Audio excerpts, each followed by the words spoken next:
alguien me confirme que me están escuchando. Sí, doctora, le escuchamos. Sí. Gracias. Gracias. Entonces esperamos a sus compañeros un par de minutos y empezamos.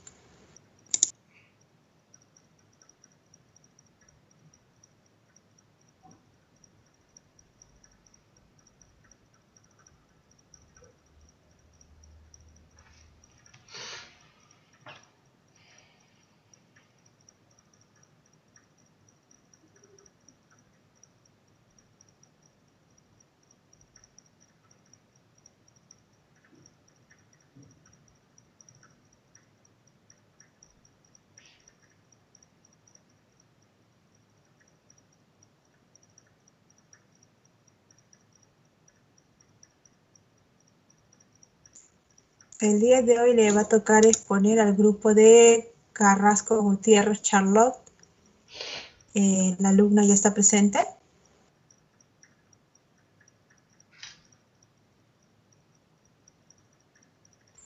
Carla Carrasco.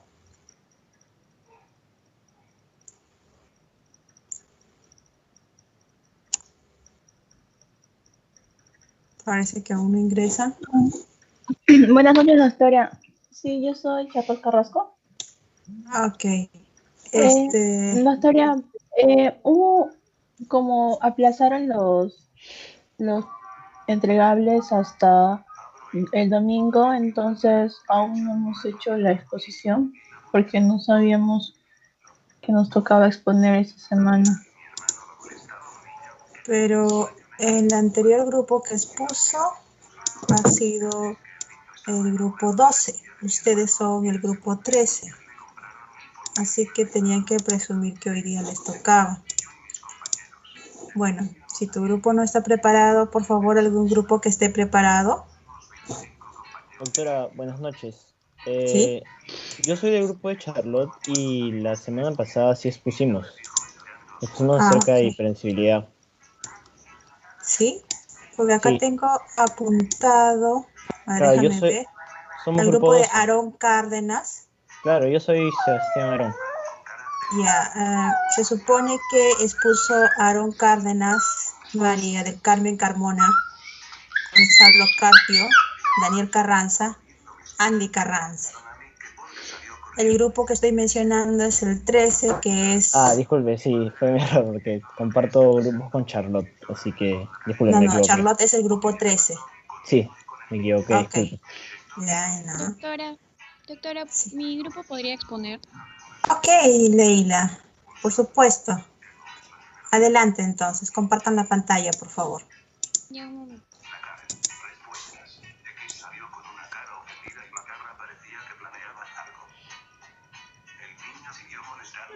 Mira.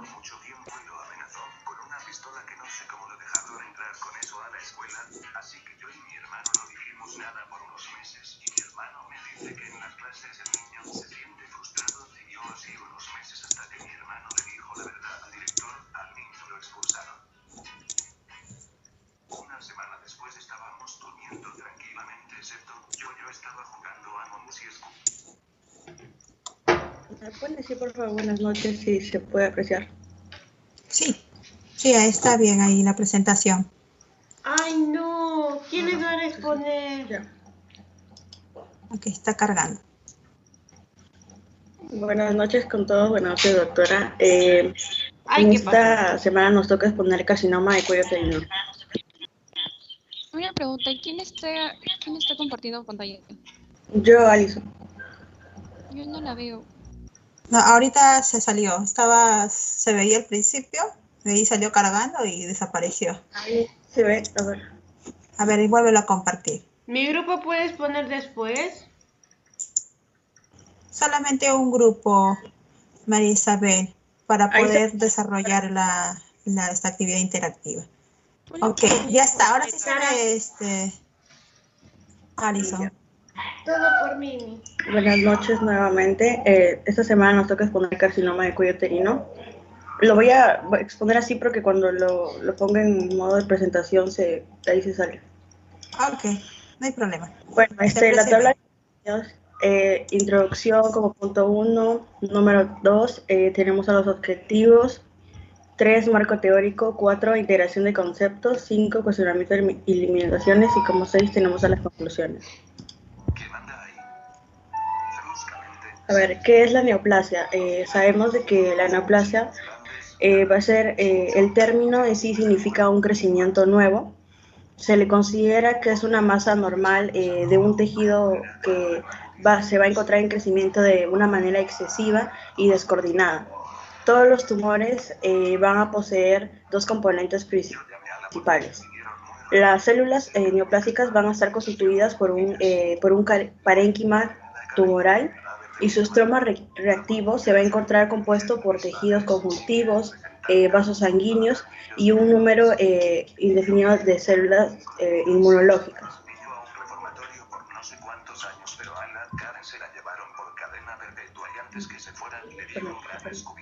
Está movido. Ya. Como introducción tenemos que el cáncer cervicouterino se va a considerar un problema de salud pública. Esta va a ser una enfermedad neoplásica que se va a encontrar muy frecuente y va a ser mortal en la población femenina. Se encuentra entre los años de 25 a 64 años frecuentemente. Y en los últimos años la mortalidad de esta enfermedad ha disminuido debido a que los países desarrollados, debido al aumento de la disponibilidad de programas de detección oportuna, se ha ido disminuyendo la cantidad de casos gracias a estudios citológicos.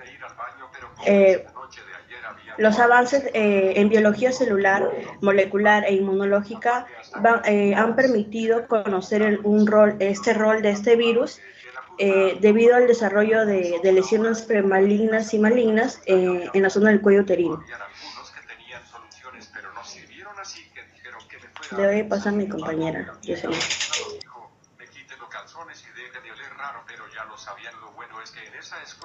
Doctora, buenas noches. Alison, ¿puedes pasar por favor a lo que... Ya. No es un bebé. ¿Puedes ver la Si hubiera diapositiva de pasado arriba, en por favor? secundaria, ya valiste. Para empezar, yo soy de Venezuela y Alison. en tiempos cuando está bien la situación. Yo Al anterior. casi todos los fines de semana con mis primos o amigos del barrio. Una vez cuando fui con mi primo Carlos a recalcar que yo en ese tiempo tenía... Bueno, lo que mi compañera, expuso una diapositiva, a mí me tocaba exponer sobre lo que es el tumor benigno, maligno y también de los tumores mixtos. Nosotros debemos tener en cuenta que los tumores benignos, sus aspectos son, cuando podemos observar los aspectos macroscópicos y los microscópicos, parecen relativamente inocentes. O sea, ¿qué trata de decir este término? Que su localización no es en un solo lugar. Este no se propaga a otros lugares, o sea, no hace metástasis. También está susceptible a la extirpación quirúrgica local, lo cual es más común cuando es necesario. Debemos saber que su sufijo, que se le da a los tumores benignos, es el sufijo OMA. Debemos saber que los tumores de células mesenquimatosas siguen esta norma general. Como sabemos, está constituido por diferentes tipos, los cuales son fibromas, condromas, adenomas, papilomas y lo que son los histoadenomas. Lo que es el fibroma, el fibroma es un tumor benigno nocivo del tejido fibroso que se conoce como tal como fibroma. Mientras por otro lado, un tumor cartilaginoso benigno se denomina condroma. Ahora, el adenoma es una neoplasia epitelial benigna derivada de las glándulas y se logran formar de estructuras glandulares, y algunos sí y otros no. Por otro lado, las neoplasias epiteliales benignas, las cuales se emiten proyecciones digitales o tienen verrugas, como en el caso del BPH, son más conocidas como papilomas. Por otro lado, las que forman grandes masas quísticas, como en el ovario, son conocidas como cistoadenomas. Lo que son los tumores malignos vienen del nombre o de la palabra latina que es cáncer, lo cual significa cangrejo, ya que el cangrejo tiende a adherirse de forma obstinada a la zona donde se asienta. Debemos tener en cuenta que los tumores malignos logran invadir y también logran destruir las estructuras adyacentes y también se suelen propagar. Como ya mencioné anteriormente, logran hacer metástasis, causando en la mayoría de casos la muerte en los pacientes. También nosotros debemos tener en cuenta que un tumor maligno no siempre termina en las peores formas, o sea, no termina matando al paciente, ya que estos pueden responder de buena forma ante una extirpación o con radioterapia o quimioterapia. Debemos saber que existen diferentes tipos de tumores malignos, los cuales son sarcomas, leucemias, linfomas y carcinomas. Debemos saber que lo que es el sarcoma es muy común en niños, más que todo en niños, en hombres de aspecto asiático, los cuales se conoce como sarcoma de Ewing, lo cual se sabe que es un tumor que tiene pocas esperanzas de vida en el paciente, ya que este tumor logra hacer metástasis a diferentes órganos. Entre los más comunes es el pulmón, el hígado y el cerebro. De ahí viene lo que es leucemias, las cuales sabemos que son células formadas en la sangre. Y los linfomas, los cuales son tumores de linfocitos o de sus precursores. Y los carcinomas, que es más comunes en lo que son el cáncer de piel. Ya, siguiente, por favor. Marco teórico. Historia. Mi amigo Juanito y yo fuimos a un centro comercial solo para pasar el rato y distraernos de las clases. Los dos llegamos al centro comercial y solo fuimos a comer un helado y hablar de las clases. Pasaron unos minutos y Juanito dijo que quería ir a una tienda de electrónica para ver el precio de un videojuego. No logro ver la diapositiva, pero bueno, ahora vamos a hablar del marco teórico relacionado con la lectura. Y bueno, la lectura nos habla sobre las características clínico-patológicas y sobrevida en mujeres jóvenes con cáncer cervical, el análisis retrospectivo del Instituto Nacional de Enfermedades Neoplásicas. Tenemos que tener en cuenta, ya que hablamos sobre las neoplasias, que una alteración del aparato genitourinario femenino puede tener efectos generalizados sobre la función física y psicológica, incluyendo el estado de salud general. También puede afectar la sexualidad y el potencial reproductivo. Como podemos apreciar en la diapositiva, el cuello uterino se compone de dos tipos distintos de tejido: el exocervix, que está compuesto por epitelio plano estratificado, que también reviste la vagina, y el endocervix, que es un conducto que lleva la cavidad endometrial revestido por epitelio cilíndrico, que contiene glándulas secretoras de moco. Vamos a hablar sobre las alteraciones del cuello uterino.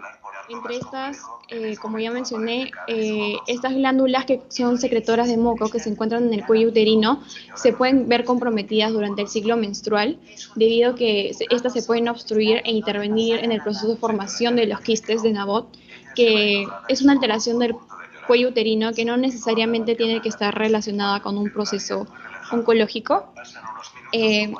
Ahora procederé a hablar sobre lo más importante relacionado con lo que se trata la lectura, con el desarrollo del cáncer de cervix. Debemos tener en cuenta la presencia de lo que es el virus del ADN oncógeno, que el más relacionado con esta patología es el VPH. Existen numerosos tipos, regresa a la diapositiva anterior. Existen numerosos tipos genéticos de VPH.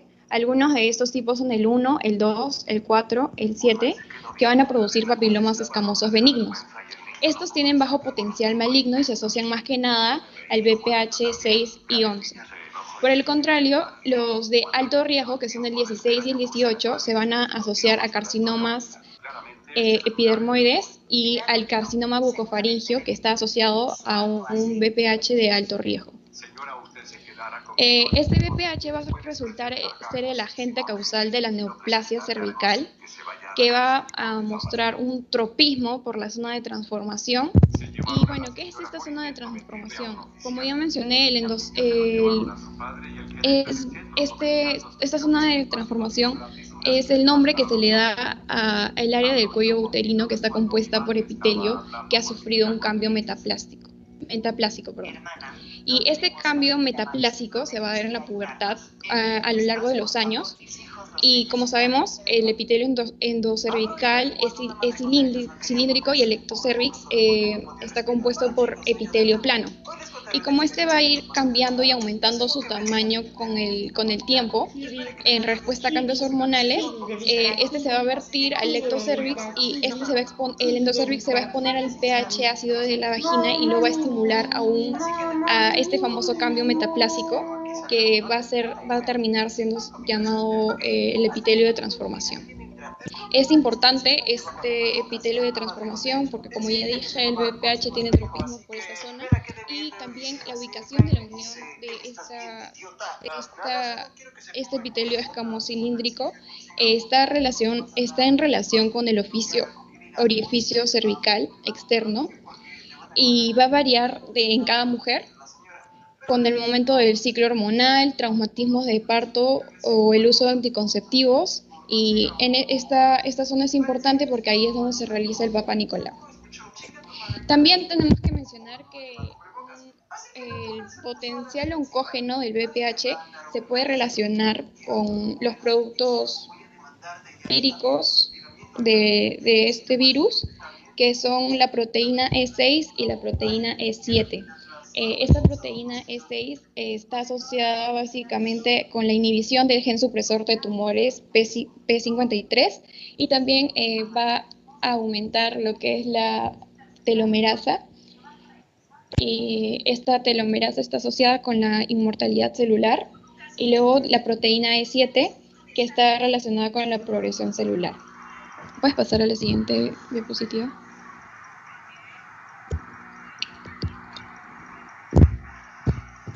Ya, ahora hablaremos sobre la prevención del cáncer de cuello uterino. Los carcinomas epidermoides son estos se van a encontrar en mujeres que nunca se han hecho alguna prueba de Papá Nicolau. Este carcinoma suele ser sintomático y las pacientes van a las consultas y refieren sangrado, dolor después del coito y hemorragias y disuria. Se recomienda la prueba de Papá Nicolau a partir de los 21 años y después de esta edad, cada 3 años hasta los 29 años de edad.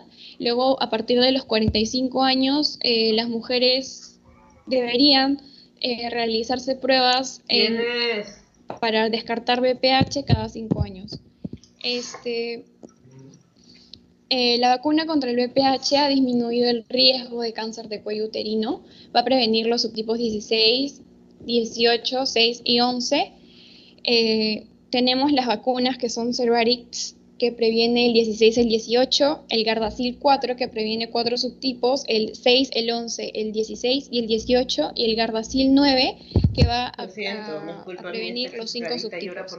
El VPH de subtipo 16 y 18 causan el 70% de los cánceres de cuello uterino, y el 6 y 11, que son los más leves, son los que causan el 90% de las verrugas genitales. Puedes pasar a la siguiente.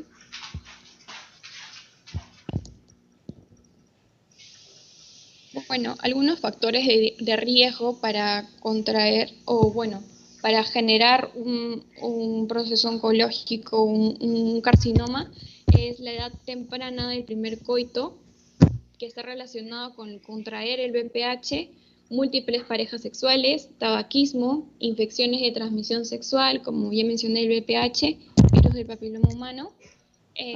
Luego vamos a tener el diagnóstico del virus del papiloma humano. Pueden detectarse células anómalas en el Papá Nicolau, que se van a señalar como las ACCUS, que son células atípicas escamosas indeterminadas. Luego, al verse esta lesión principal precursora, vamos a proceder a una colposcopía, que es el estudio vaginal a través del colposcopio, que nos va a brindar una vista iluminada y ampliada del cuello uterino, como podemos observar en la imagen. Esta colposcopía se emplea con el uso de ácido acético y que va a resaltar las áreas lesionadas y es muy sensible a la detección de lesiones precursoras del cáncer de cervix.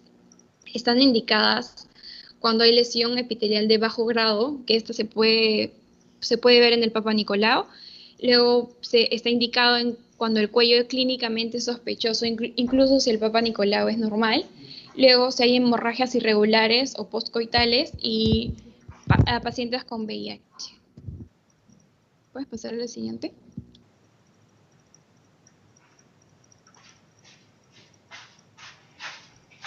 Aquí podemos ver la historia natural del cáncer cervical.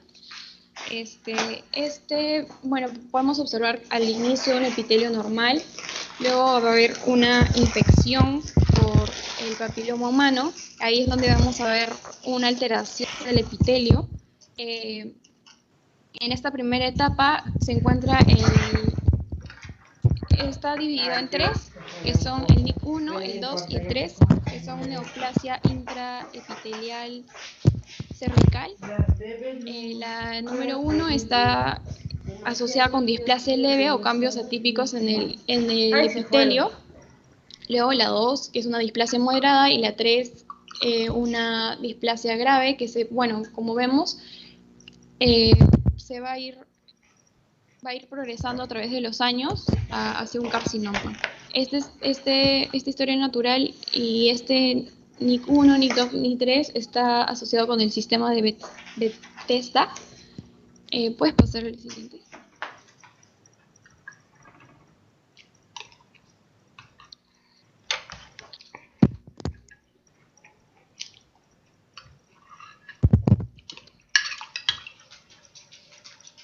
Nicole, ¿puedes pasar al siguiente? ¿Alguien?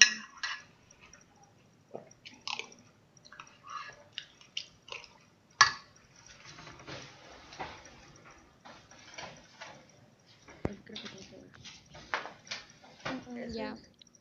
Sí, esta es la diapositiva, ya. Bueno, como podemos apreciar en la diapositiva, los tumores epiteliales, algunos ejemplos, el adenocarcinoma, el carcinoma epidermoide. Bueno, los carcinomas cervicales más frecuentes son los carcinomas epidermoides, seguidos de los adenocarcinomas y los carcinomas adenoescamosos mixtos, todos estos van a estar asociados al BPH. La incidencia de estos carcinomas se da alrededor de los 45 años. Unos 10 años, de 10 a 15 años antes, ya hubo una lesión intraepitelial escamosa precursora. Esta progresión va a depender de la infección por BPH y también sobre la mutación de los genes supresores y oncogenes. Como podemos ver en el cuadro y que se va a utilizar mucho en lo que es la lectura, en este cuadro vamos a ver el tratamiento que se va a dar en base a este cuadro que estamos viendo, que está basado en el sistema de clasificación de la Federación Internacional de Ginecología y Obstetricia, de la FIGO, del 2009, para el estadio de los carcinomas epiteliales. Vemos el estadio 1A, que es un tumor limitado al endometrio, que invade el 50% del miometrio. El 1B, que es un tumor que invade más del 50% del miometrio. El de número 2, de extensión a estroma cervical. El 3A, extensión a la serosa uterina y o anexos. El 3B, extensión a la vagina, parametrios o peritoneo pélvico. El 3C1 es metástasis a ganglios linfáticos pélvicos. El 3C2, metástasis a ganglios paraórticos. El 4A, extensión a la vejiga. Y el 4B, metástasis a distancia, incluyendo ganglios intraabdominales o inguinales. Siguiente.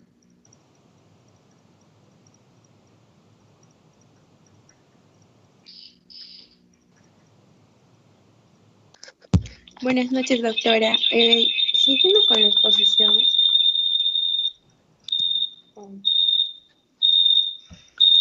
sobre el diagnóstico. El micrófono cantante.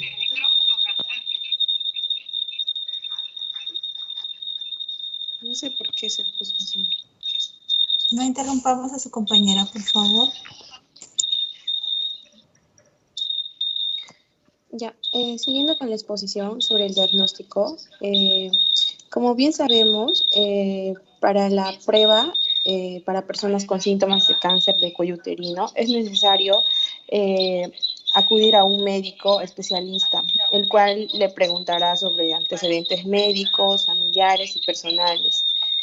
Eh, un ratito, algo está mal en mi audio, un ratito, por favor. Sí, te entiendo.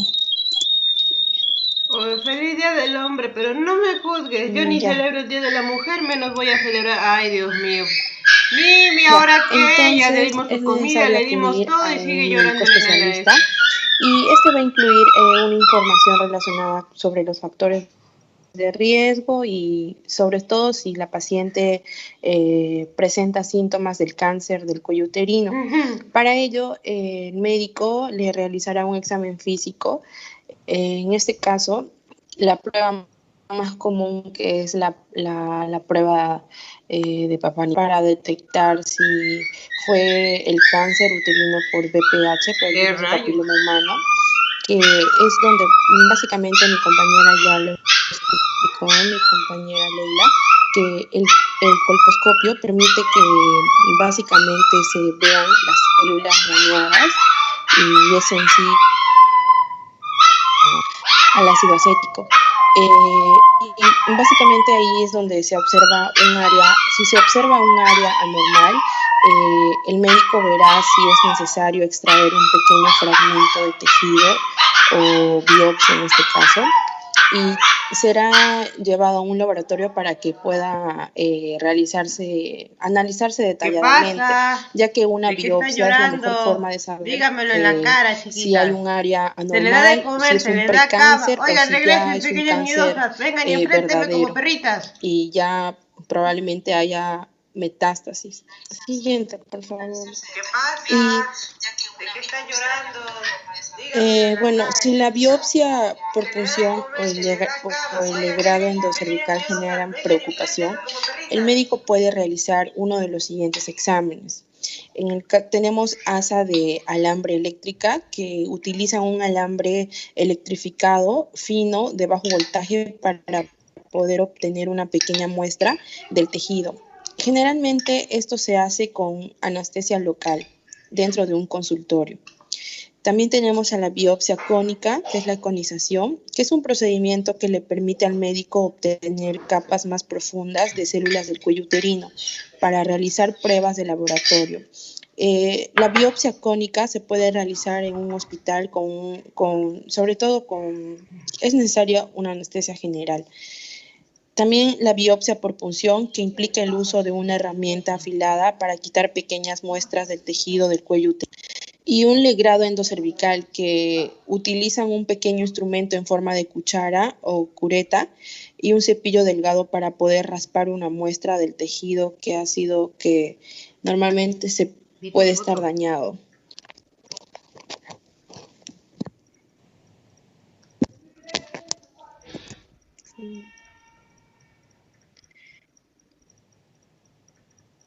El análisis de los en la lectura. Se analizaron análisis retrospectivo de 5 años, el cual es el centro de cáncer más importante del Perú, y como resultado obtuvieron que los pacientes jóvenes, las pacientes jóvenes representaban el 7.8% del total de los cánceres de cuello uterino. Esto puede ser respaldado por estudios en otras regiones que presentan que la incidencia de cáncer de cuello está en aumento, sobre todo en la población joven. Tiene que un estudio en Inglaterra llevado entre los años de 1992 y 2006 en una población de entre 20 a 29 años presentó que un aumento del 2.2% anualmente, mientras que otro estudio realizado esta vez en China en mujeres de entre 35 años en los años de 1975 al 2009 se observó un aumento significativo del 2.8 hasta el 15.7%. Todos estos datos estarían estrechamente relacionados con la iniciación sexual más temprana en estos últimos años, con la disminución del cáncer de cuello en personas adultas y con el aumento en las personas jóvenes. Eso también es caracterizado por una población de jóvenes con embarazos a edades tempranas, lo que está relacionado con el riesgo de carcinogénesis cervical en la unión escamocolumnar. Algunos estudios previos señalan la mayor probabilidad de poder encontrar carcinomas no escamosos en pacientes jóvenes. En la investigación que se realizó en la lectura, se contó que el carcinoma no escamoso representó el 13.3% de los casos. En las investigaciones de la enfermedad localmente avanzada, representó un gran porcentaje de los casos, con un 82.3%, de los cuales el estadio 2 tendría un 48.7% y el estadio 3 estaría con un 26.2%. Y se obtuvo que los estadios 3 y 4 eran más comunes en las poblaciones de provincia. Siguiente.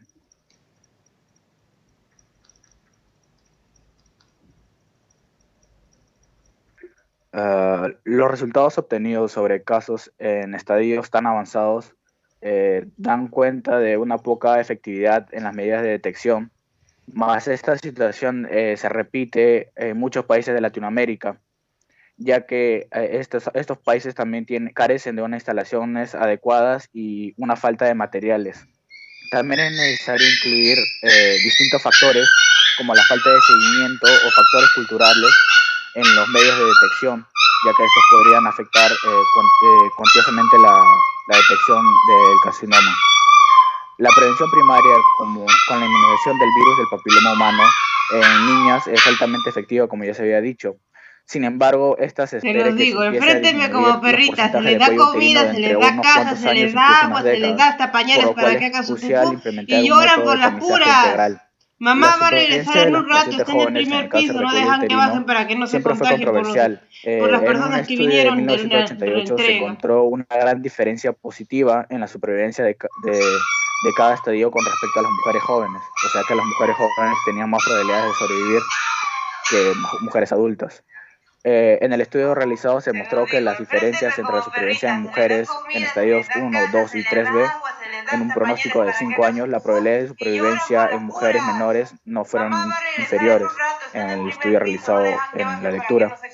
También se analizaron otros factores externos con la supervivencia, las cuales fueron la afectación parametrial, la presencia de hidronefresis y la anemia. En la investigación realizada en la lectura, se obtuvo que la supervivencia global de las pacientes con hidronefrosiseria era menor a comparación de las que no la poseían, teniendo las personas que la poseían un 33% a comparación de un 64% de las personas que tenían esta enfermedad.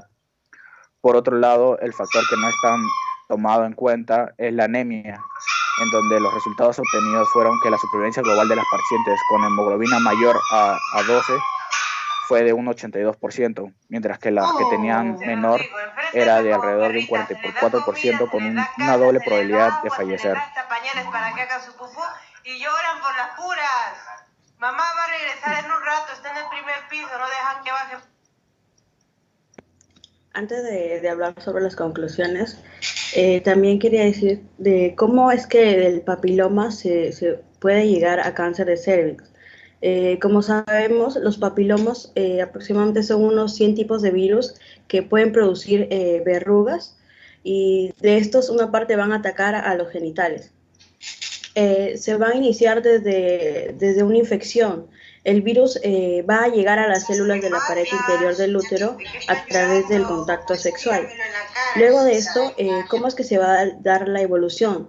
Incluso años antes de convertirse en cáncer, los tejidos van a poder empezar a cambiar sin producir síntomas. Como sabemos, algunos de los síntomas del cáncer van a ser el sangrado genital anormal, una secreción vaginal que no va también anormal. Durante el desarrollo del papiloma al cáncer de cervix, el cuello uterino, el ADN viral se va a integrar en las células, alterando su crecimiento. Es ahí donde las bases, es donde se van a formar las bases para que surja este tumor, ¿no? Y el precáncer habla sobre que las células infectadas se van a comenzar a multiplicar excesivamente, y va a producir un cambio del tejido en el cual se va a apreciar al simple tacto, bueno, cuando hay una evaluación ginecológica. Y ya es ahí, después de eso, que va a llegar el cáncer. Las células malignas se van a profundizar en el útero, provocando este cáncer, y va a llegar a un punto en el que va a existir el riesgo de contagio a otros órganos. Como sabemos, algunos oncogenes que pueden producir este cáncer pueden ser el oncogen 16, el 18, el 31, el 33 y entre otros. Ahora hablaremos sobre las conclusiones. Sabemos de que el diagnóstico definitivo del cáncer cervicouterino va a ser histopatológico. Los diferentes métodos de tamizaje van a ayudar a detectar tempranamente para que se pueda manejar de una manera oportuna y adecuada a los pacientes con esta enfermedad. Gracias a las vacunas y a la consejería es que vamos a poder disminuir los factores de riesgo en la población que van a tener impacto en las personas femeninas. Algunos de los diferentes métodos de imagen van a ser una arma importante para poder ayudar a la estadificación clínica del cáncer cervical y también poder brindar un apoyo en la planeación quirúrgica y el seguimiento del posttratamiento. Gracias.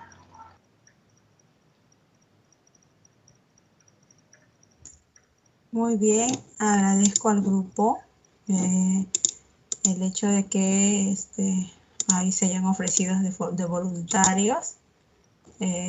Muy buena su presentación. Quisiera hacerle algunas observaciones a fin de que, como todavía no lo han colgado, me imagino, en la página, yo creo que pueden hacer algunos cambios para mejorar. Por ejemplo, en la parte de lo que viene a ser la introducción, donde hablaron acerca de la frecuencia del cuello uterino, del cáncer de cuello uterino y todo eso, deberían de ponerlo después de lo que viene a ser las definiciones de neoplasia. 1. 2, en lo que viene a ser la introducción del cáncer de cuello uterino, sería mejor poner puntos claves en la diapositiva y tratar de no llenarlo de texto y leerlo. Hacerlo un poco más didáctico. Por ejemplo, su compañera Leila ha hecho en su parte una muy buena descripción de cada una de sus diapositivas, cosas que no estaban en su diapositiva y las ha complementado oralmente, otros también. Más o menos esa es la idea, ¿no? Que complementen sus diapositivas. Usen las imágenes que están ahí y los puntos claves. Me gustaría reforzar, si bien no es estrictamente el tema del artículo que ustedes han revisado, la parte que me pareció buena que han revisado, que han hecho sus compañeros en esta exposición acerca de lo que viene a ser neoplasias. Usualmente yo uso mi mano para hablar acerca de las neoplasias. ¿Cómo así mi mano? A ver, les voy a mostrar esta diapositiva de acá. Déjenme. Me van a decir si están viendo. ¿Están viendo esta diapositiva? Sí, ¿no? ¿Sí? Por favor, me dicen. Sí, doctora. Ok, ya. ¿Por qué digo que uso mi mano? Porque siempre para hablar del origen de las neoplasias, la uso, ¿ya? Esta vez, disculpen, no es una diapositiva muy didáctica, la he hecho ahorita en esos últimos 2 minutos. He buscado algunas imágenes para poder ceñirme. ¿Por qué uso la mano para decir el origen de las neoplasias? Porque es bastante didáctico. Por ejemplo, en esta mano que está algo disecada, ¿no? Podemos observar aquí la piel, ¿ya? Que está cubriendo los dedos. Luego vemos los tendones, ¿no? Los nervios, los vasos sanguíneos y el músculo. Si llevamos esta macroscopía, esto que podemos verlo a simple vista, cuando ustedes han hecho el primer año de anatomía, han disecado, han visto todo esto, y lo llevamos a este lado, que es una imagen didáctica, gráfica, de lo que viene a ser la histología, vamos a disecar al paciente ahora de la macroscopía a la microscopía.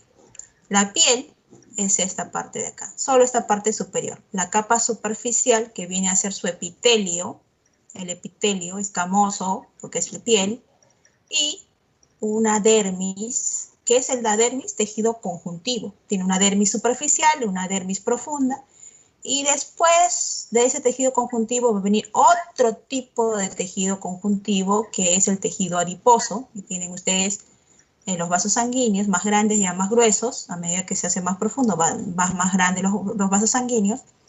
Y si viéramos algo más abajo del tejido adiposo, vamos a ver músculo. Y en el caso de, como esto es una mano, es un músculo de tipo esquelético, ¿no? No es un músculo liso que es en las vísceras, sino un músculo esquelético. Debajo de la capa de músculo vamos a tener, ¿qué cosa? A los huesos. Y ahí terminamos. Terminamos de disecar a la mano. La piel, ¿no? Esa parte de acá, el tejido celular subcutáneo, que es el tejido adiposo, músculo y hueso. Y se acabó. Entonces, quiero que entiendan que las neoplasias se originan de estructuras normales, de estructuras que están ahí presentes. Entonces, vamos a hablar de la mano. Si la neoplasia se produce a este nivel, en la capa superficial de la piel,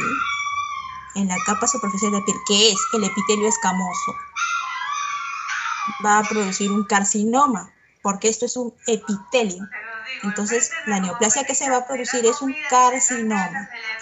Carcinoma es un subtipo de cáncer. Como bien lo han dicho sus compañeros cuando han expuesto, el cáncer es el término que se usa para referirse a una neoplasia maligna. Esta neoplasia maligna puede ser de diferentes tipos. Leucemias, linfomas, carcinomas, sarcomas, ¿ya? Y todo lo que se origine en el epitelio, sea el epitelio que sea, en la piel es un epitelio escamoso, ¿ya? Pero, por ejemplo, en el estómago, en el colon, ¿no? Están revestidos. Todo nuestro revestimiento va desde afuera, que es nuestra piel, y si ustedes abren la boca y ven su mucosa yugal, esa mucosa también es un tipo de epitelio. Y seguimos metiéndonos, vámonos por el esófago, vámonos al estómago, lleguemos al colon, sigue siendo un epitelio. Todo lo que reviste una cavidad y un órgano es un epitelio, y todo lo que reviste por fuera también es un epitelio. Estamos los seres humanos revestidos tanto por fuera, por dentro, por un epitelio. Dependiendo de qué zona estemos, va a depender el tipo de epitelio que tengamos. En la piel, el epitelio es de tipo escamoso. Entonces es un carcinoma. Pero en el estómago o en el intestino, acá he puesto una en la siguiente, acá está el estómago, también tiene un epitelio de superficie, que es un epitelio de tipo glandular. Entonces, ¿qué cosa va a ocasionar esto? Si se maligniza este epitelio, adenocarcinoma. ¿Por qué? Porque simplemente el término adeno se refiere a glándula. Y como si hecho maligno, le ponemos el término carcinoma, adenocarcinoma. Y el carcinoma escamoso en la piel, que habíamos visto en la anterior diapositiva, ¿no? Es un simple carcinoma escamoso, ¿no? Lleva el término carcinoma y escamoso por el tipo de epitelio en el que está. Es decir, un adenocarcinoma y un carcinoma escamoso son equivalentes en el sentido de que ambos son neoplasias malignas de tipo epitelial. Uno es un epitelio escamoso y el otro es un epitelio glandular. Pero ambos son epiteliales, mientras que sí, la neoplasia maligna se produce, por ejemplo, en esta área de acá de la dermis, puede constituir un fibrosarcoma. El término sarcoma se utiliza para neoplasias malignas en general de tejido conjuntivo. Recordemos histología, el tejido conjuntivo se especializa. Va a depender de dónde está. Por ejemplo, esta dermis que ustedes están viendo es tejido conjuntivo, ¿no? Y el tejido adiposo es tejido conjuntivo. Si nos vamos más abajo y tenemos músculo, ¿el músculo qué tipo de tejido es? Es un tejido conjuntivo especializado. ¿El hueso qué es? Es un tejido conjuntivo especializado también. Entonces, todo lo que esté debajo del epitelio va a formar sarcomas en general. Y van a llevar diferentes nombres dependiendo del tejido especializado del cual se originan. Por ejemplo, si se originan a este nivel, van a llamarse fibrosarcoma. Si se originan a nivel del tejido adiposo, se llamarán liposarcomas. Si se originan a nivel de los vasos sanguíneos, se va a llamar angiosarcomas. Si se originan en el músculo esquelético, se va a llamar rhabdomiosarcoma. Si se originan en el hueso, osteosarcoma. Y si se originan en el cartílago, condrosarcoma. Esas son las neoplasias principales. ¿Hay neoplasias otras? Sí, doctora, me dijeron la leucemia, me dijeron el linfoma, sí. Esos, pero son en otros lugares. Por ejemplo, las leucemias es una neoplasia sanguínea. ¿Dónde se produce? Se va a producir a nivel de su fábrica. ¿Dónde se fabrican las células sanguíneas? En la médula ósea. Y entonces, ¿pero por qué se le llama neoplasia sanguínea? Porque estas células neoplásicas están corriendo a través de la sangre de la persona, porque viajan. Porque una vez fabricadas en la médula ósea, salen, ¿no? Y están en el flujo sanguíneo. En un linfoma, ¿dónde se producen los linfomas? Los linfomas se producen a dos niveles. Uno, que se llama nodal, es decir, en los ganglios linfáticos. Si ustedes han hecho anatomía, saben que todo nuestro cuerpo tiene drenaje linfático, y el drenaje linfático llega a unas estaciones, unos grupos llamados grupos ganglionares. Uno de los grupos más importantes es el grupo cervical, a nivel del cuello, y otro el grupo axilar, ¿no? Tenemos el grupo inguinal también. Son los grupos más importantes, los más grandes. Pero así como existen esos, hay otros más pequeños que están distribuidos a lo largo de todo nuestro cuerpo. Y cuando se produce un linfoma, es decir, una transformación maligna de los linfocitos, y por eso se llama linfoma, en ese caso, esos ganglios se van a agrandar y vamos a tener personas con unos bultos grandotes en el cuello o en la axila o a nivel del ingle o en los grupos linfáticos que están dentro, y lo van a ver a través de la tomografía nada más, porque esos no se van a poder palpar, no se van a poder ver, pero sí en la tomografía se van a poder evidenciar, y esos serán linfomas de tipo nodales porque hacen nodos, hacen grupos. Mientras que existen linfomas, por ejemplo, el linfoma cutáneo. ¿Por qué? Porque hay linfocitos que residen de forma normal en otras áreas de nuestro cuerpo. Y entonces esos linfocitos también se pueden malignizar, y en ese caso serán conocidos como linfomas extranodales, fuera de sus estaciones, fuera de sus ganglios. ¿Está bien? Eso era simplemente para hacer un repaso general de lo que viene a ser las neoplasias. Espero que haya quedado claro. Ahora les voy a compartir, déjenme un momentito por favor. Ok, ya. A ver, un ratito. Voy a bajar y voy a compartirles el... Un momentito.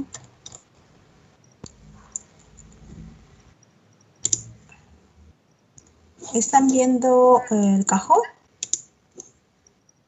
¿Sí? Por favor, me contestan. Sí, doctora.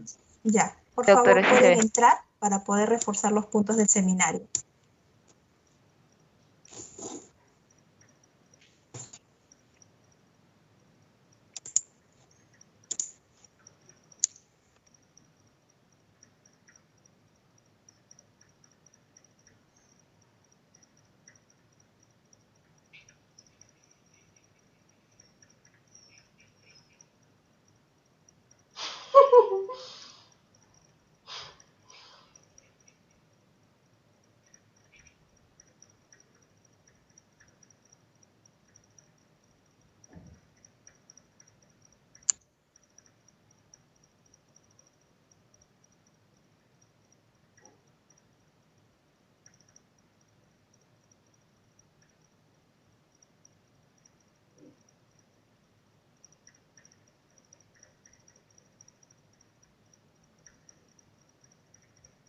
Muy bien, vamos 18. Sigamos, por favor.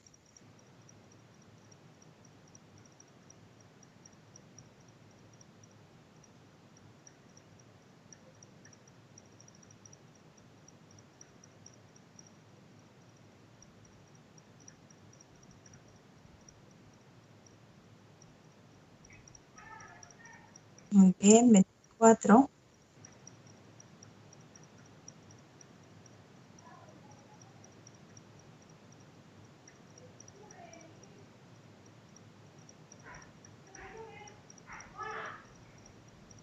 Veremos a sus demás compañeros.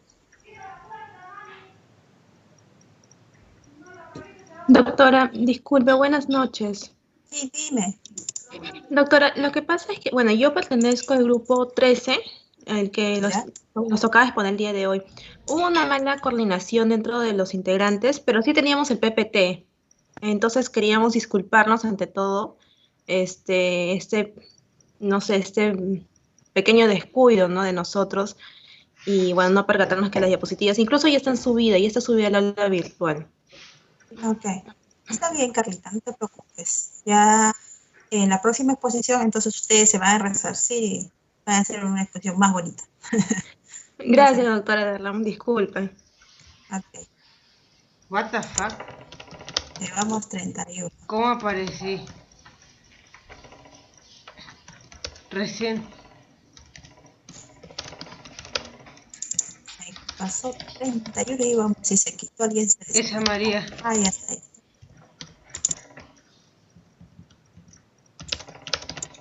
No soy yo.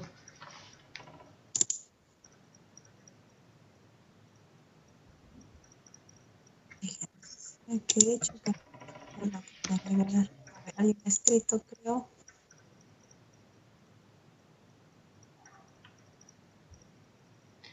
A ver. ¿Qué?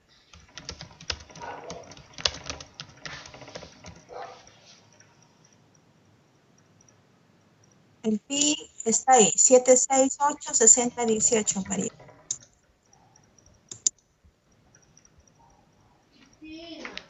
A ver. 7, 6, 8. Segundos más, 30, 31. Vamos, chicos, traten de participar, para hacer bonita y amena esta sesión.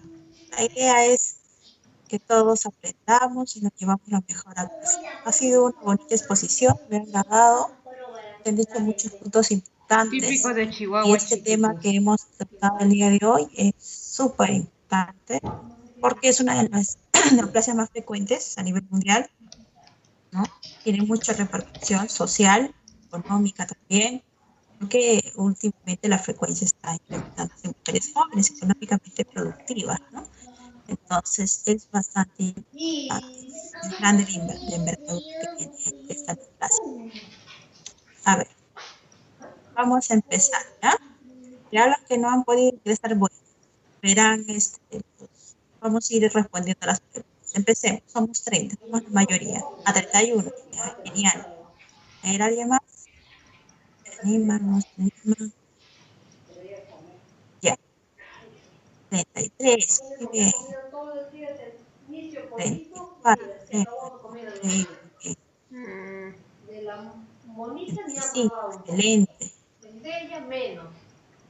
Nada.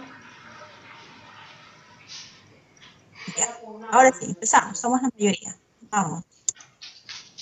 Cáncer de cuello uterino en mujeres jóvenes, que era el tema de la lectura, pero han hecho una muy buena revisión acerca de la neoplasia, me ha dado la oportunidad de hablar con ustedes de eso.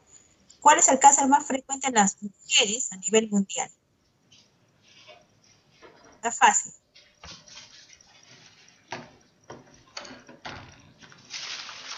El cáncer más frecuente en las mujeres a nivel mundial.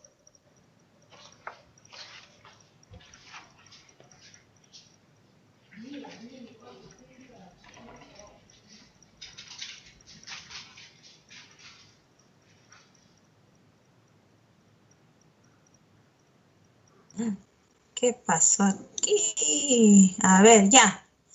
¿Cuál es el cáncer más frecuente de mujeres a nivel mundial?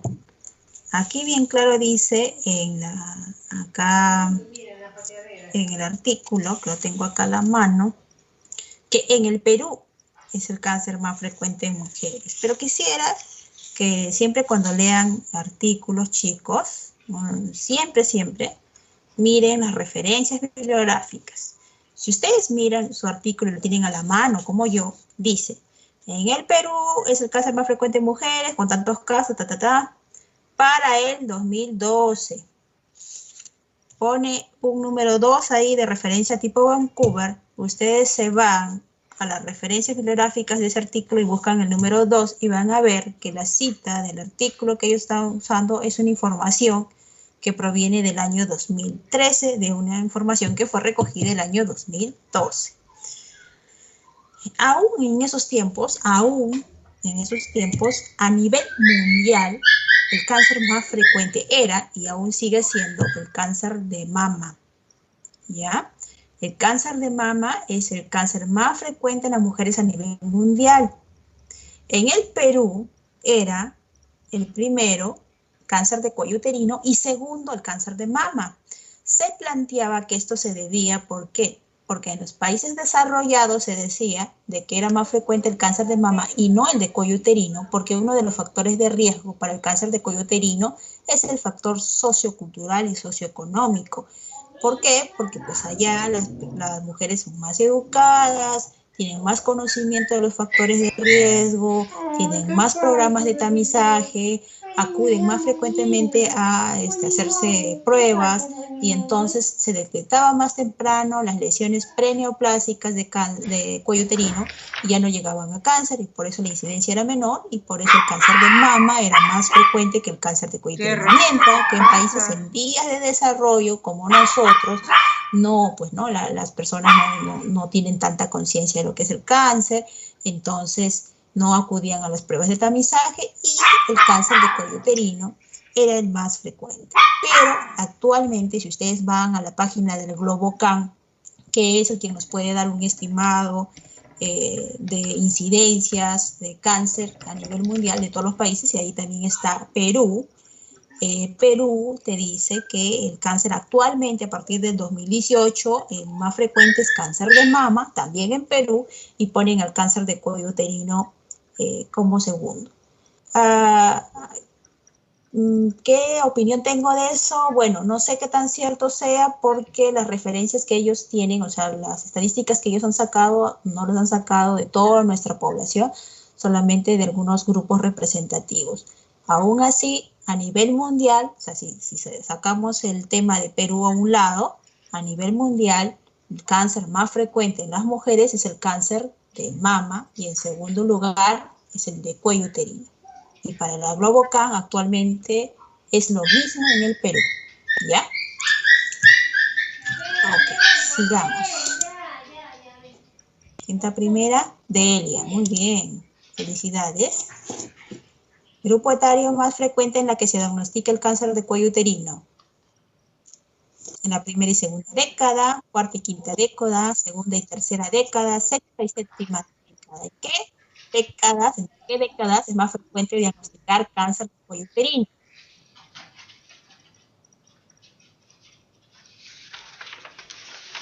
Ya todos respondieron antes de que se acabe el tiempo. Muy bien. Bien. Muy bien. A ver, me va a ayudar alguien del grupo que ha expuesto. Leila, ¿me puedes ayudar?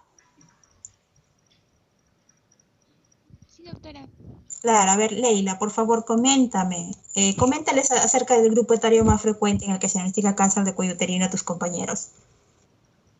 Ya, lo que pasa es que primero se va a dar una lesión que probablemente se dé en la edad temprana, en la primera y segunda década, no, perdón, de cuando se inicia la vida sexual. Entonces, a partir de eso, después de unos 10 a 15 años, es que esta lesión va a generar síntomas. Entonces, a partir de la cuarta y quinta década es donde más las mujeres comentan tener estos síntomas y por eso es que se da el cáncer de cuello uterino. Así es, por eso es que en ellas es más frecuente el diagnóstico de cáncer de cuello uterino. Como bien dices, la infección, si hablamos de tasa de infección, es más frecuente entre la segunda y tercera década, pero ya encontrar cáncer de cuello uterino es más frecuente diagnosticarse en la cuarta y quinta década. Cuando hablamos, como dice el artículo, de cáncer de cuello uterino en pacientes jóvenes, estamos hablando, ellos se están refiriendo a la segunda y tercera década, por supuesto, que se está viendo últimamente que eso se está incrementando dentro de lo que era antes, de su basal anterior, actualmente se está incrementando, pero no significa que en ese grupo etario sea el diagnóstico más frecuente de todo el cáncer de cuello uterino. El cáncer de cuello uterino es más frecuente entre la cuarta y quinta década de vida. ¿Ok? Sigamos entonces. Gracias, Leila. Muy bien, Andrés, felicidades. Next. Tercera pregunta. El cáncer de cervix está en relación a la infección por Eso está fácil. Leila lo dijo muy bien en su exposición. Creo que nadie va a fallar.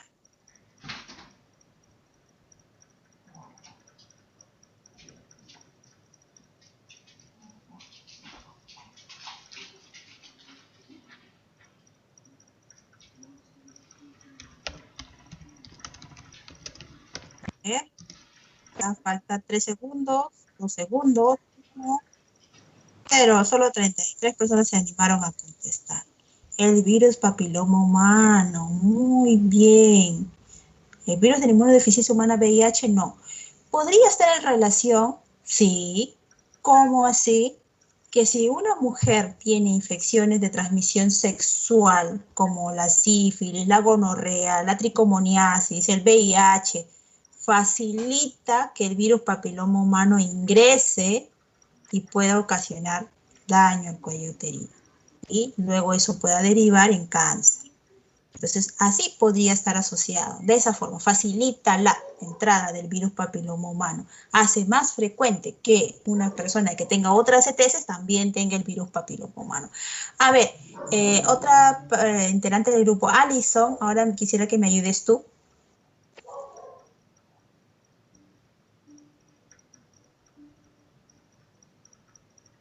¿Alison? ¿Sí? ¿Me escuchan? Sí. ¿Sí? Alison, a ver, te haré una pregunta. Dime una cosa. Si yo te dijera esta siguiente afirmación, y tu respuesta tiene que ser verdadero o falso, ¿ya? Todos los cánceres de cuello uterino, todas las neoplasias malignas, el cáncer de cuello uterino, están causadas por el virus papiloma humano. El 100% del cáncer de cuello uterino está causada por el virus papiloma humano. Dime, ¿verdadero o falso? Falso. Falso, ¿por qué?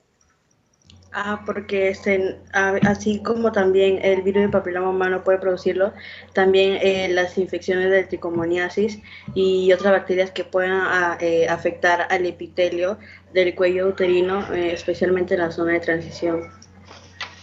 Ok. Sí, la respuesta es falsa, ¿no? Porque no el 100% del cáncer de cuello uterino está en relación a la infección por el virus papiloma humano. En relación a esto, el cuello uterino tiene dos tipos de epitelio. Tiene un epitelio escamoso, que es el exocervical, a nivel del exocervix afuera, y tiene un epitelio glandular, que es endocervical, la parte que está adentro, que es la parte que produce el moquito, que luego se segrega a la vagina, y por eso pues que una mujer tiene la vagina húmeda, ¿no? Pues por el moquito que produce el endocervix, el epitelio glandular, ¿ya? Entonces, el virus papiloma humano produce casi el 100% de los carcinomas escamosos y aproximadamente el 80 y tanto % de los adenocarcinomas.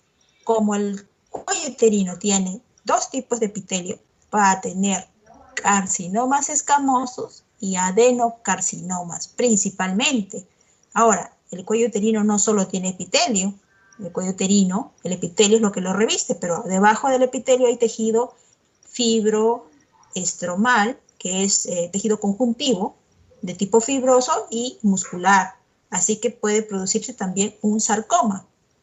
El cuello uterino tiene epitelio de revestimiento, que son dos, escamoso y endocervical glandular, y la parte baja, la parte de abajo del epitelio, que es la parte del estroma, es tejido conjuntivo, y eso puede ser un sarcoma. Entonces, cuando hablas de cáncer de cuello uterino, puedes estarte refiriendo a cualquiera de esos tres.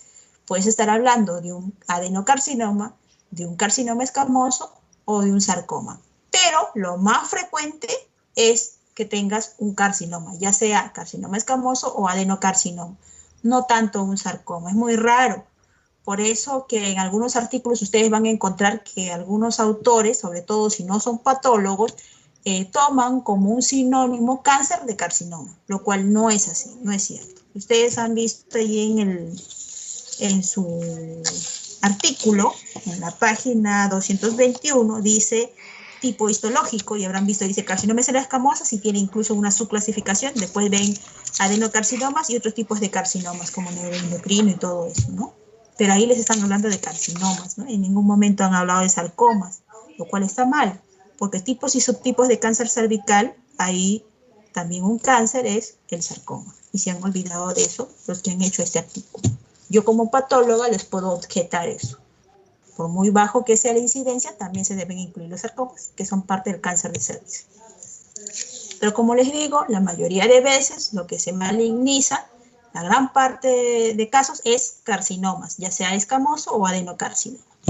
Ok, entonces, más o menos el 80 y tanto % de los adenocarcinomas es producido por PBH o está en relación a la infección por PBH, mientras que hay un 15 a 20% que no lo está. Por lo tanto, el 100% de los cánceres de cuello uterino, y el sarcoma tampoco está en relación a PBH, entonces, ¿el 100% del cáncer de cuello uterino está relacionado a PBH? No, no. Si la pregunta fuera, ¿el carcinoma escamoso está en relación y generalmente la infección por PBH casi el 100%? Sí, ahí sí. Depende qué tipo de cáncer de cuello uterino estamos hablando, ¿ya? Ahora, eso que mencionó su compañera Alison acerca de que si la tricomona lo causa o no, no es tan exacto. ¿Cómo se podría guardar relación de otros tipos de ETS como el VIH, la tricomona, la gonorrea con el cáncer? Es que pueden producir una inflamación crónica. Y la inflamación crónica en el cuello uterino puede favorecer al desarrollo de una neoplasia, pero no están considerados como dentro de agentes causales, sí como factores de riesgo. Eso sí, las ETS sí, como factores de riesgo. Ok, entonces ya estamos claros. Otra pregunta. A ver, ¿alguien más del grupo? Por favor, ahorita no veo bien cuáles quieren ser los integrantes del grupo, aparte de Alison y de Leila. ¿Alguien más, por favor, me podría responder? ¿Cómo se detecta que uno tiene una infección por el virus papiloma humano? ¿Alguien que me quisiera responder? Yo, doctora. Dime. Por biopsia. Ya. Se puede detectar ya que las mujeres deberían hacer Papa Nicolau, que debe ser un estudio que debe ser común a partir de que empieza su vida sexual activa, y aparte que también, como ya sabemos, el BPH se desarrolla a partir de los 20 años, a partir de 20 años de tener el contacto. Se debe hacer la biopsia con el espéculo, si no me equivoco, que se encarga de abrir la vía vaginal hasta llegar al cuello uterino, sacan la biopsia y hacen los exámenes para ver si es que está infectada. Ok. ¿Alguien que quisiera opinar? ¿Alguien más? ¿Alguien que quisiera participar, por favor? En la lectura también mencionan que a veces eso no basta para hallar el cáncer de cuello uterino y se puede prácticamente a veces por las secreciones, en algunos casos porque salen como células del propio cáncer por ahí. Ok, mi pregunta iba a detectar la infección. Ya. La infección por PBH se puede detectar de varias formas. ¿Ya? Una es la prueba de PCR, la prueba molecular de detección viral, que es como hacerte un Papa Nicolau. Vas, te ponen el espéculo, agarran un cepillo, ¿no? Y al cuello uterino le hacen, ¿no? Lo soban, lo raspan un poquito, y eso lo meten en un medio especial, se va a un laboratorio y le van a hacer la técnica del PCR o la técnica de hibridización también, cualquiera, hay varios métodos, y lo que te va a decir ese resultado de ese examen es qué virus tienes. O sea, te va a decir que tienes PBH sí o no, y además qué serotipo es, porque hay dos grupos, como lo mencionaron en su exposición, un grupo de PBH de alto riesgo que está relacionado a la probabilidad de hacer cáncer, y otro grupo de bajo riesgo que no está relacionado a cáncer, está relacionado a lesiones locales, como son los condilomas o también llamados verrugas genitales, ya que tienen muy poca probabilidad de hacer cáncer, más tienen la probabilidad de hacer ese tipo de lesiones. Mientras que los serotipos de alto grado te pueden producir cáncer, te pueden. en la prueba molecular de PBH, esa que les estoy contando, entonces nos va a decir que tienes la infección y además qué serotipo. En cambio, en un Papa Nicolau o en una biopsia, ¿sí se puede hacer diagnóstico de PBH? Sí, porque se van a encontrar unas células especiales que se llaman coilocitos. ¿Ya? El patólogo lo va a ver y te va a decir que hay una tipia ahí celular sugestiva de una infección viral por PBH. Pero no te va a poder decir qué virus tienes. ¿Cuál es la ventaja de hacerte un Papa Nicolau o una biopsia? Es que no solamente va a ver el coilocito, tiene la probabilidad de ver además si ya tienes una lesión preneoplásica o incluso si ya tienes, obviamente si tienes un cáncer, lo va a ver, ¿no? A diferencia de la prueba molecular que no te va a decir, la prueba molecular solo te va a decir que estás infectada, qué virus tienes, qué serotipo tienes, si es de alto o bajo riesgo, pero no te va a decir si ya tienes cáncer, porque tienes cáncer y estás infectada, pero ahí no se va a ver. Entonces, la propuesta actual de tamizaje, hecho por el Sistema Nacional de Salud y también por la Organización Panamericana de la Salud, la PAO y la OMS, lo que están proponiendo es que toda mujer que tenga entre los 30 a los 50 años se haga una prueba molecular de PBH. Y si tiene infección positiva, y esta infección positiva además es de alto riesgo, es de un serotipo de alto riesgo que son el 16, 18, el 51, tenemos el 31, el 33, el 35 y otros más. Si es de este grupo, además de haberse hecho esa prueba, debe ir a una colposcopía y a una biopsia para ver si hay lesión, para ver si ya ha producido esa infección, si ya ha producido cáncer, si ha producido una lesión preneoplástica, si está en el camino hacia el cáncer. ¿Ya? Eso es. Entonces, la prueba molecular solo nos dice si estás infectada, mientras que una biopsia, una citología nos dice si además de la infección hay lesión, pero no te dice qué serotipo tienes. ¿Por qué es importante saber el serotipo? Porque ponte, te haces el Papa Nicolau, te haces la biopsia, no tienes lesión, pero está el coilocito, está la infección, ya tienes infección, pero no tienes lesión, te advierte que estás en riesgo. Esa es la importancia de saber el serotipo. Si la pregunta fuera, doctora, dígame, ¿y entonces si tengo infección por PBH, sí o sí voy a hacer cáncer? No. El 90% de las mujeres que se infectan por el virus papiloma humano, en el espacio de 2 años, ya se vuelven a hacer otro tamizaje y sale negativo el PCR. Sale negativo la prueba molecular, ya no tiene. ¿Por qué? Porque su sistema inmune ha logrado abatir la infección y ya se fue. Obviamente que se supone que has cambiado de pareja, ¿no? Porque tu pareja es la que te ha contagiado. Recuerden que es un virus de transmisión sexual. O obviamente estás usando preservativo ya para evitar el contagio, ¿no? Y entonces, en 2 años, vuelves a hacerte el tamizaje y ya no está. El 90% de los casos en 2 años ya no está, pero hay un porcentaje de mujeres que sí va a persistir la infección y probablemente desarrolle lesiones preneoplásicas. ¿De qué va a depender eso? De factores asociados. Va a depender que haya infecciones asociadas como las que hemos hablado, como la tricomoniasis, como la sífilis, como la gonorrea, que estén causando además que estén causando además inflamación y fastidiando ahí al cuello uterino. Que fumes también es otro factor de riesgo. Entonces, y que tengas susceptibilidad genética a hacer cáncer. O sea, no basta con que tengas la infección por el virus papiloma humano y este sea un serotipo de alto grado, pero sí son los factores más importantes. Que tengas la infección por un serotipo de alto grado es el factor de riesgo más importante para desarrollar cáncer de cuello uterino. ¿Ya? Entonces, si además tienes otros factores asociados, la probabilidad es que persista tu infección, y si persiste, la probabilidad de que desarrolle lesiones preneoplásicas, como había puesto Leila en su exposición, NIC1, NIC2, NIC3, esas son lesiones preneoplásicas. Se llaman preneoplásicas porque el epitelio va a sufrir una mutación genética en sus células y va a empezar a hacer cambios atípicos, pero todavía no desarrolla cáncer. Y estas lesiones se dividen también en 2 grados, alto y bajo grado. ¿Por qué? Por la diferencia de probabilidad de hacer cáncer. Las lesiones de bajo grado tienen un 70% de probabilidad de regresionar y solo un 30% de probabilidad de persistir como lesión de bajo grado o avanzar. Mientras que las lesiones de alto grado tienen al revés, un 70% de probabilidad de seguir fastidiando ahí, estando ahí como lesión de alto grado o desarrollar cáncer, y solamente un 20 a 30% de probabilidad de regresionar. Se llaman preneoplásicas porque tienen el potencial de reversibilidad, es decir, que pueden regresionar. Y nos da la oportunidad a los médicos de tratar tempranamente a la paciente. Se le detecta una lesión preneoplásica, le puedes hacer un cono. ¿Qué es un cono? Que te resecciona un pedacito del cuello uterino donde está la lesión.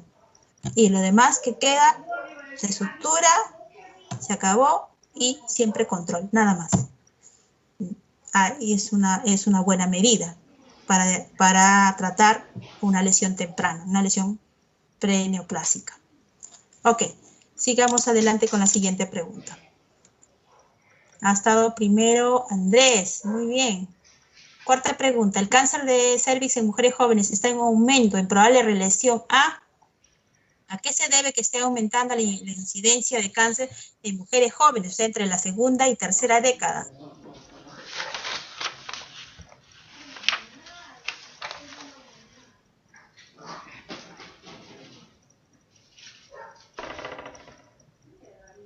Muy bien, 10 segundos. Muy bien, muy bien. Sigan, sigan. 3, 2, 1, se acabó. Inicio de relaciones a menor edad, muy bien. A ver, les había dicho que fumar es un factor de riesgo, ¿no? Entonces está asociado. El mayor uso de preservativos, obviamente que no, porque eso te protege, porque esto es una enfermedad de transmisión sexual, la infección por PVH, que está relacionada al cáncer. Y bueno, el desconocimiento de factores de riesgo, sí, yo creo que podría considerarse como una alternativa válida, porque pues en las mujeres jóvenes, al menos en nuestro país o en países en vías de desarrollo, pues sí, tienen un gran desconocimiento y porque siempre andan pensando en que no les va a pasar porque todavía no es tiempo, ¿no? Los hombres, ¿cuándo piensan en cáncer de próstata? A los 50 años. Las mujeres, ¿cuándo piensan en cáncer de mama o en cáncer de cuello uterino? Igual, a los 40, 50, ya para llegar a los 50.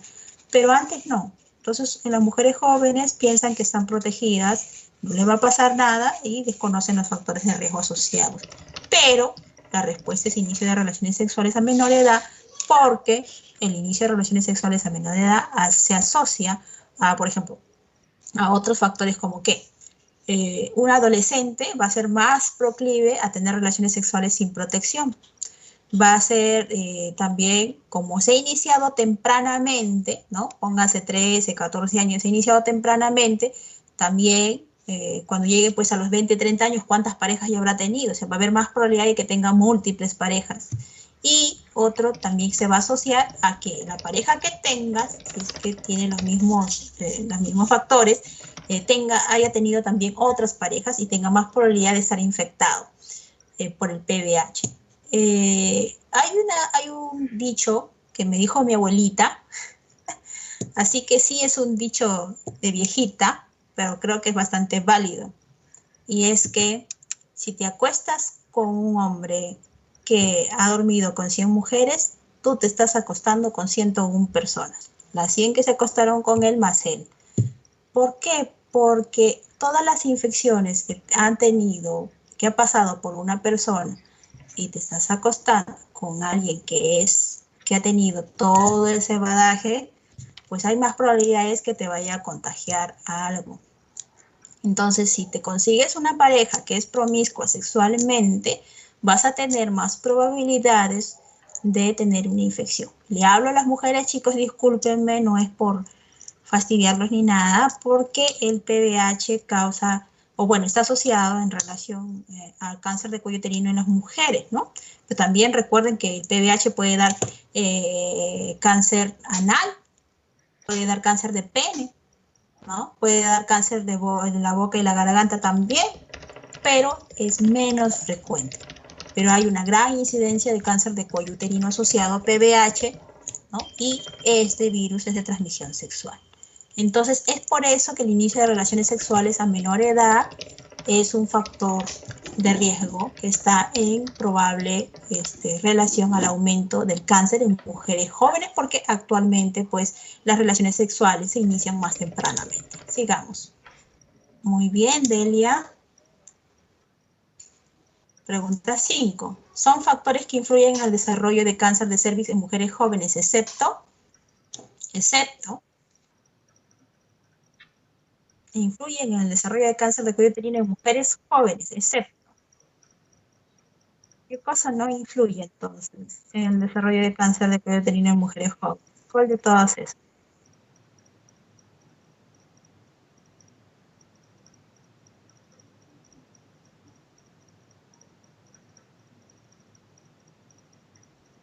Acaba el tiempo. Muy bien. Muy bien, porque el uso de preservativos más bien te protege. Ok. La inmadurez del sistema inmune.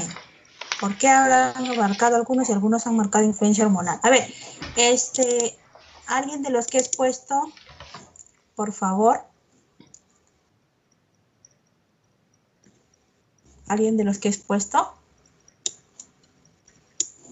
O alguien de los demás que quiera participar, que por favor me pueda decir acerca de cómo influye, por ejemplo, las hormonas o cómo influye la inmadurez del sistema inmune en el desarrollo de cáncer de cervix en mujeres jóvenes. Porque algunos de sus compañeros, si bien la mayoría ha marcado bien el uso de preservativos, algunos han marcado la influencia hormonal y la inmadurez del sistema inmune. Por favor. ¿Nadie? ¿Nada? Bueno, ok, chicos, traten de participar. Gánense su puntito extra. Bueno, vamos a ver. La influencia hormonal está relacionada a un desarrollo de cáncer de cervix. ¿Por qué? En mujeres jóvenes. Porque las mujeres jóvenes están llenas de hormonas. Los estrógenos están a flor de piel en una mujer joven. Por eso es que las mujeres tienen la voz aguda, tienen la piel tersa, suave, brillante, entre más jóvenes son, porque los estrógenos están a flor de piel, por así decirlo. Pero esos estrógenos, estas hormonas, no solamente están a ese nivel, también están en nuestros órganos genitales. Y a nivel del cuello uterino, lo que ellos hacen es evertir el endocervix. A ver, voy a poner esta de acá. Creo que todavía no he puesto esa pregunta. Mejor todavía no. A ver, no sé si están viendo mi camarita. ¿Ven mi manito? Voy a ver acá. A ver, acá. Así se ve. Ya. Este es el cuello uterino. ¿Ya? Y acá está el orificio cervical externo. Adentro está el endocervix y afuera está el exocervix, epitelio escamoso y epitelio endocervical. Entonces, cuando hay influencia hormonal, este epitelio endocervical sale, protruye, lo que Leila explicó acerca de la eritroplasia, no sé si fue Leila o alguien más del grupo, la salida del epitelio endocervical, la eversión, lo que está adentro aflora por influencia hormonal. El cuello se abomba, ¿ya? Se hace más grande y el endocervix protruye en la zona de transición, ¿ya? O sea, el epitelio escamoso, epitelio endocervical deberían de terminar justo en el orificio cervical externo. Ahí debería ser la transición, pero por influencia hormonal, este epitelio endocervical se viene un poquito más acá, queda expuesto al pH ácido de la vagina.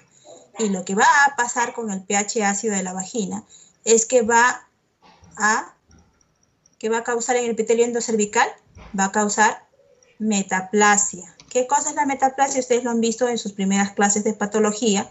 Es un cambio de un epitelio maduro por otro. Es decir, este epitelio endocervical, que es glandular, es simple, tiene una sola capita celular, se va a convertir en epitelio escamoso, poliestratificado, varias capas de células. Eso es metaplasia. ¿Y cuál es el problema con la metaplasia? Si es un fenómeno de reparación, de regeneración celular para adaptarse a un medio hostil. No hay ningún problema. Sí hay un problema. El problema es de que como se está cambiando de epitelio a otro, lo que va a haber es mitosis.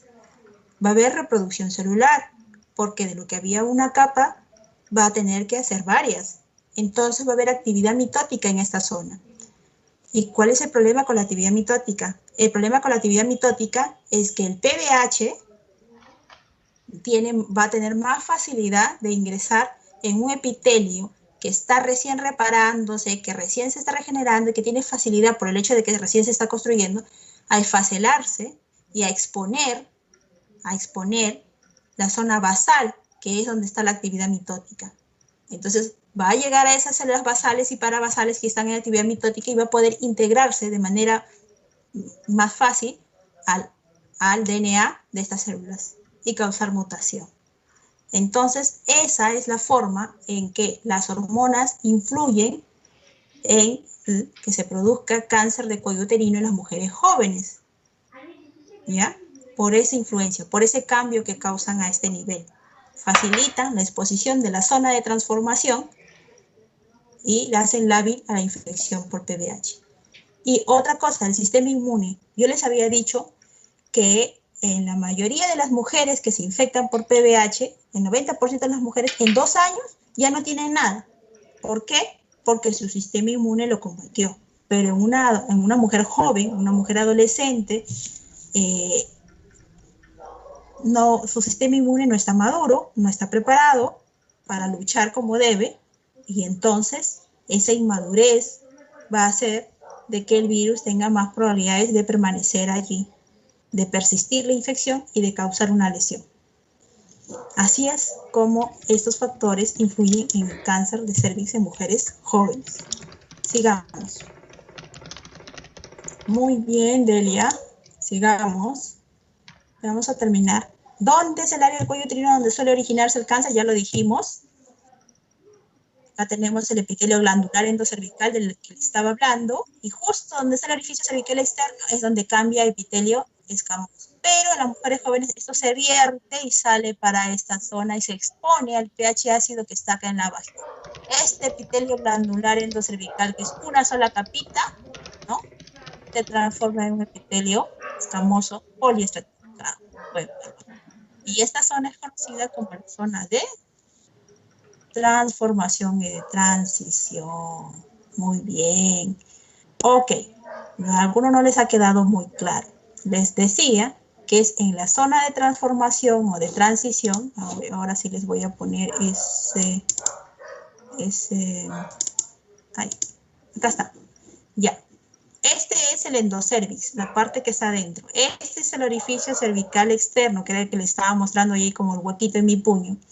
Y este es el exocervix, que se continúa con la vagina acá abajo. Es epitelio escamoso y este es epitelio endocervical. Como ven, es una sola capita. Entonces, esta zona de unión del endocervix, de este epitelio de una sola capa, con este epitelio escamoso, es la zona de transformación, o también llamada zona de transición escamo-columnar. Escamo-columnar. ¿Ya? La zona de transformación o transición, escamo-columnar. Como pueden ver, acá el punto de origen normal de la unión escamo-columnar debe ser acá, en el orificio cervical externo. Pero en una mujer joven, por influencia hormonal, este epitelio se va a evertir, va a salir hacia afuera, y como es delgado, es una sola capa, es débil, el pH de la vagina hará que se metaplasie, que se transforme en un epitelio escamoso, pero esta transformación de este epitelio a esto va a llevar actividad mitótica acá y va a facilitar la entrada del virus. Y por eso, la zona más frecuente donde se produce el cáncer de cuello uterino es esta zona, no en el exocervix, no en el endocervix, en la zona de unión, en la zona de transición o transformación escamo-columnar. Sigamos. Muy bien, Delia. El cáncer de cervix en mujeres jóvenes se caracteriza ¿por qué se caracteriza?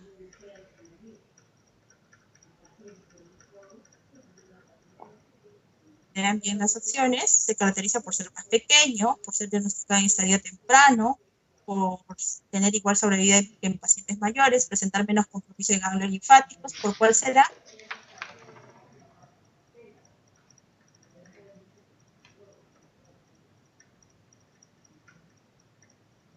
Su compañero se lo dijo bien. Muy bien. Muy bien, la mayoría ha marcado lo correcto. Igual sobrevida que pacientes mayores. El cáncer de cuello uterino, a ver, su compañero que expuso, discúlpame, ahorita no sé tu nombre, el que expuso, no sé si fue José, el compañero que expuso, por favor.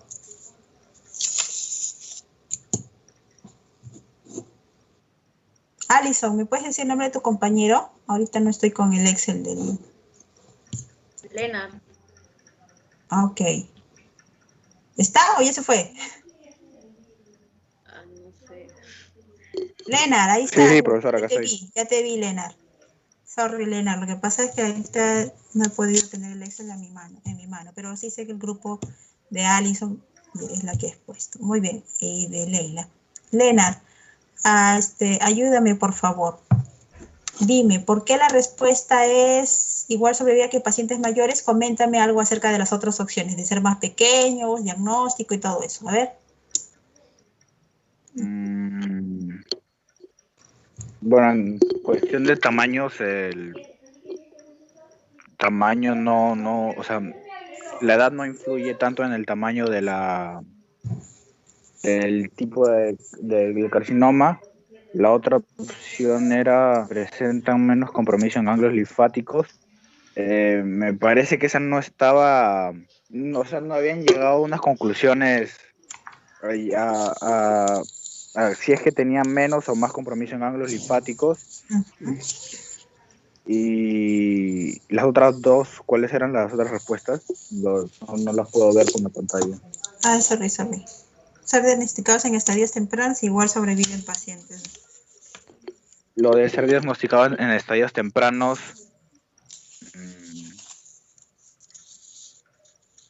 Pero en pacientes jóvenes también no se podían diagnosticar en estadios más tempranos.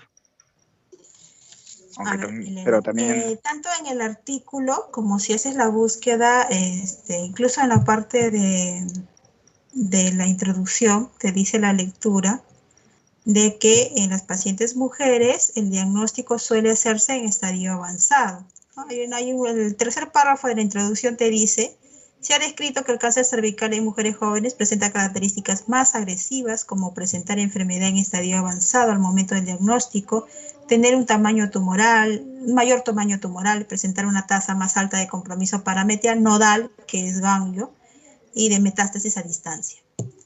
Es lo que te dice en la introducción, que no es necesariamente lo que concluye el artículo, pero es evidencia científica que ellos citan, porque otros artículos lo han citado, y también ellos en parte de su conclusión están de acuerdo con algunos puntos. Bueno, en las mujeres jóvenes, los diagnósticos suelen hacerse en estadios más avanzados, y por lo tanto el estadio, como alguno de ustedes lo describió en su exposición, está en relación a cuánto compromiso ha hecho este cáncer, hacia dónde está yéndose, hacia los paramétricos, hacia el cuerpo uterino. Por lo tanto, cuando se diagnostican estadios avanzados, suelen ser más grandes y suelen presentar mayor compromiso de ganglios linfáticos, que es lo mismo que compromiso nodal, es decir, metástasis a ganglios linfáticos. Sin embargo, a pesar de que uno diría, lo lógico es que si se está diagnosticando en estadios avanzados, que se está diagnosticando grandes y ya se está diagnosticando con compromiso de ganglios linfáticos, deberían tener una peor sobrevida que las pacientes mayores. Sin embargo, hay estudios que dicen que así es, que tiene menor sobrevida, mientras que otros dicen no, que tiene igual sobrevida o mayor incluso. Hasta ahora no hay un consenso, pero la teoría o por así decirlo, la afirmación que más se acepta es que tienen igual sobrevida que las pacientes mayores. ¿A qué se debería eso? A que se compensa que tienen una mayor condición física para afrontar el cáncer que las pacientes mayores, y eso sopesaría el hecho de diagnóstico en estadio avanzado, supuestamente. Por ahora, ¿no? Porque saben que la medicina todo cambia, y lo que estoy diciendo ahorita es verdad, y quién sabe mañana ya no, a través de un artículo, una comunicación científica. Por ahora, vamos a decir que el cáncer de cervix en mujeres jóvenes tiene igual sobrevida. Los demás alternativas no pueden ser porque, como les digo, lo que sí se ha visto en la mayoría de estudios es que son diagnosticados en estadios avanzados, por ende más grandes y con compromiso de ganglios linfáticos. Sigamos. Ok, Delia sigue adelante. Muy bien, la última pregunta, chicos, ya para irnos. Son medidas para disminuir la incidencia del cáncer de cuello uterino y septo. Y después un dibujito motivador, salven su útero.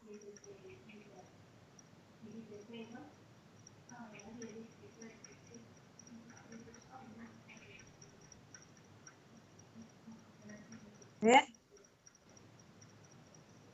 También eso lo hablaron en la exposición sus compañeros.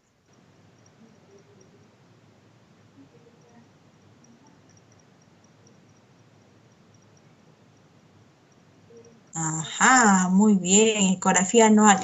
Algunos han marcado vacunación, pero ya lo había dicho su compañera en su exposición, ¿no? Existen vacunas, ¿no? Como el Gardasil y otras marcas que están protegiendo a las mujeres de infectarse por el VIH. Esto ya ha sido instaurado en países desarrollados hace mucho más tiempo que aquí. Aquí recién hace unos años se ha empezado a poner la vacuna. Por eso que vamos a ver la disminución del cáncer de cuello uterino en nuestra población más adelante. Pero los estudios que se han hecho en estos países desarrollados que ya tienen más años con esta medida, ¿no?, nacional de vacunar a las niñas, han visto sí que tiene un efecto en disminuir la incidencia de cáncer de cuello uterino. Hay vacunas para el VIH, ¿cierto? El tamizaje de PAP o pruebas moleculares para detectar VIH sí sirven para disminuir la incidencia, porque si una mujer se hace pruebas moleculares, como les había comentado, para saber si está infectada, y además le dicen que es uno de alto riesgo, se va a ir a hacer su colposcopía, se va a ir a hacer su biopsia y más tempranamente se va a detectar si ya tiene una lesión preneoplásica, de modo que se le puede hacer un cono o se le puede hacer un seguimiento, depende si esta lesión preneoplásica es a alto o bajo grado, y ya no va a llegar al cáncer porque la vamos a tener vigilada y vamos a tomar medidas con ella antes de que llegue el cáncer. Así que el tamizaje por prueba de Papa Nicolau, o también llamada citología, o pruebas moleculares para detectar el VPH sí ayudan a disminuir la incidencia del cáncer de cuello uterino. La educación sexual, por supuesto, también va a ayudar a disminuir la incidencia de cáncer de cuello uterino, porque de más educadas estemos las mujeres, mayor probabilidad vamos a tener de estar accediendo a estas pruebas de tamizaje. Y la ecografía anual, por supuesto que no, porque pues para empezar no es una forma de evaluar el cuello uterino hacer una ecografía. La ecografía es pues, para el endometrio, para el ovario, pero no para el cuello uterino, ¿no? No es una prueba que ayude mucho, ¿no? La colposcopía lo es más, y vamos a hablar de ese tipo de pruebas de imágenes. Ok, sigamos. Ya vamos a ver quién ha ganado. El tercer lugar, Ángela, felicidades. Andrés, muy bien, segundo puesto. A ver, veamos quién ganó. Delia, felicidades, Delia. Muy bien, Adrián y Kevin también están en el cuarto y quinto lugar. Excelente. De verdad, chicos, que no era mucho por ustedes. Y darle las gracias por participar. He tratado de hacer un poco activa la presentación y espero que puedan sacarle provecho a esto, ¿no? Ya nos hemos pasado de la hora, chicos. Vayan a dormir tranquilos, pórtense bien, ya saben, el dicho de mi abuelita, ¿ya? Tengan cuidado con eso, sobre todo las mujeres. Y bueno, espero que tengan la información necesaria para que la puedan compartir también con su familia y orientar mejor a las personas que acudan a ustedes como representantes de la medicina que son, ¿no? Entonces, si alguien tiene alguna pregunta, alguna duda, con todo gusto, por favor, hágala. 5 segundos para que se animen. Dime, María, cuéntame. Mi bisabuela tenía otro dicho: cuando un hombre o una mujer viene con vicios, por más que intente cambiar en el noviazgo, en el matrimonio o en el noviazgo, va a ser bien difícil que cambie. Si ni siquiera lo hace en el noviazgo, menos lo va a hacer casados. Sí, ya sé que no tiene mucha lógica en este momento, pero más o menos creo que puede ser útil. Está bien, sí, claro que sí, María. Eso y que te arriesgas porque la persona, como ha tenido un cierto modo de vida que intenta modificar, tienes que ser muy estable si decides unirte a alguien así, aunque ya esté cambiando entre comillas en noviazgo y luego casarte, porque las recaídas puede haber. Gracias. Muy bien, gracias, que tenga María. Buenas noches. Gracias. Buenas noches. ¿Alguien más quisiera participar, preguntar algo? ¿Alguna duda? ¿O todos están contentos? ¿Están listos para el examen entonces? Estoy muy contenta con sus notas en los exámenes, han salido muy bien. Felicitaciones a todos. Y entonces será hasta nuestra próxima reunión. Y ya saben el grupo que va a exponer, que es el grupo que no ha podido exponer el día de hoy. Muchas gracias al grupo de hoy por exponer, por ofrecerse y estar dispuestos, ¿no? De esa forma. Muy bien. Gracias a todos. Muy buenas noches. Nos vemos el próximo jueves. Buenas noches, doctora. Hasta luego. Doctora, disculpe. Disculpe, no lo escuché. ¿Va a pasar lista? Ya tomé la lista a través del TIS, no te preocupes. Ya está bien, doctora. Muchas gracias. Hasta luego.